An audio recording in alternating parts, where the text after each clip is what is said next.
41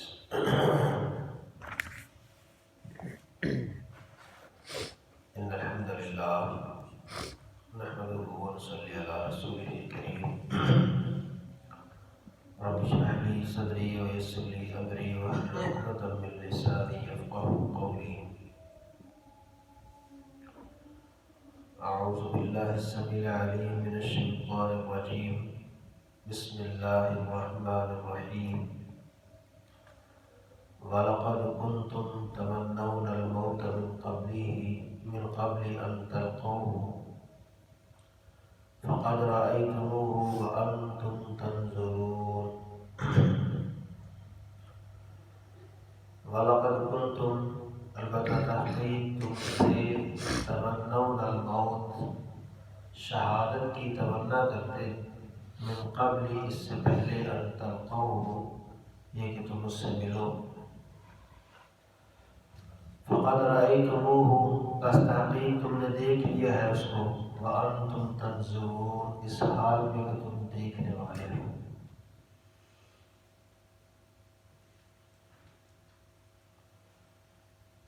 پچھلی آیات میں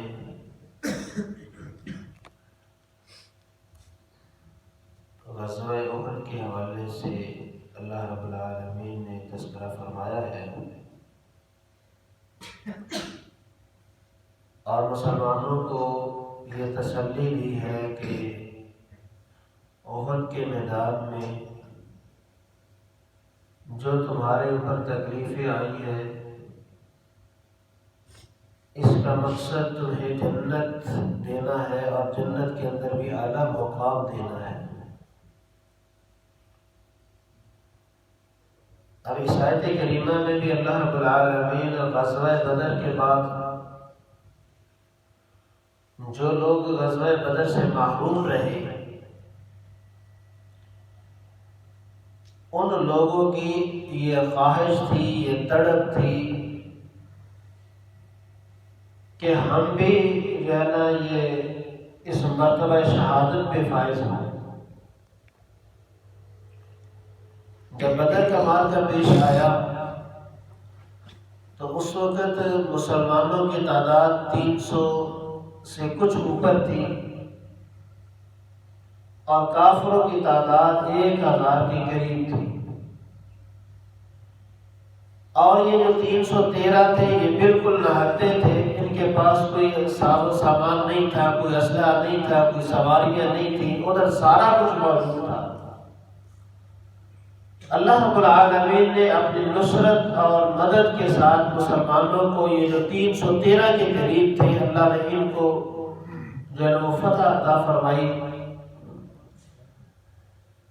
اب چونکہ سارے مسلمان تو اس جنگ میں شریک نہیں تھے، بالکل اچانک یہ سارا ماجرا تھا، اچانک ماحول پیش آیا، تو بہت سارے مسلمان ایسے تھے جو اس غزوے میں شریک نہ ہو سکے،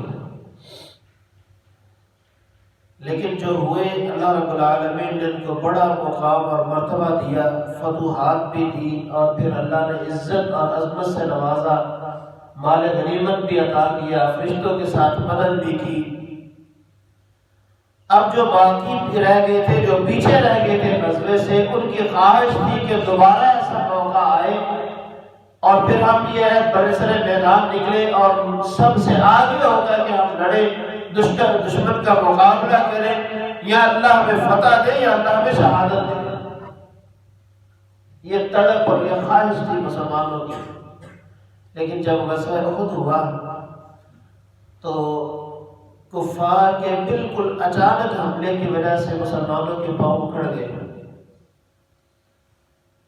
تو وہ بھاگ گئے، کچھ قتل ہو گئے، شہید ہو گئے، کچھ زخمی ہو گئے، اور کچھ ویسے ہی میدان سے بھاگ گئے۔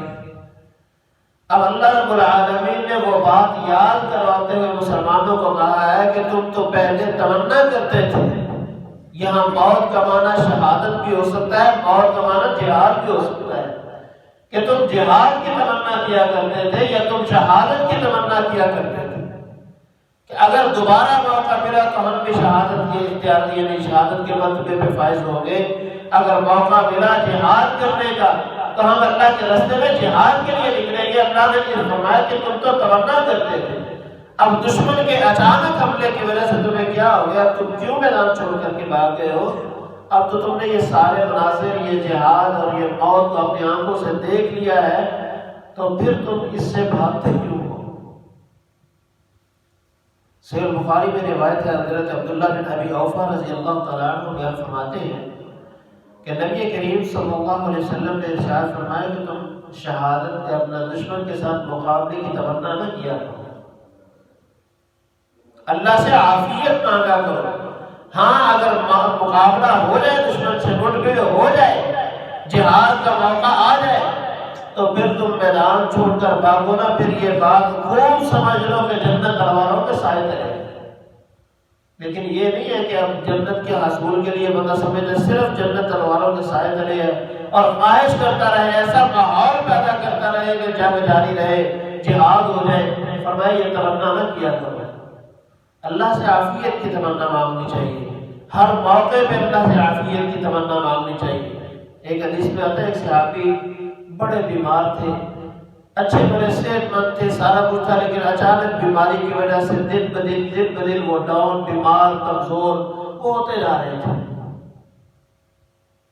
نبی کریم صلی اللہ علیہ وسلم کو جب پتہ چلا تو آپ اس کی تیمارداری کے لیے تشریف لے گئے اور آپ نے جا کر کے پوچھا کہ اللہ سے کچھ دعا تو نہیں کی تو نے؟ کہتا جی حضور میں نے اللہ سے دعا کی تھی۔ آپ نے پوچھا کیا دعا کی؟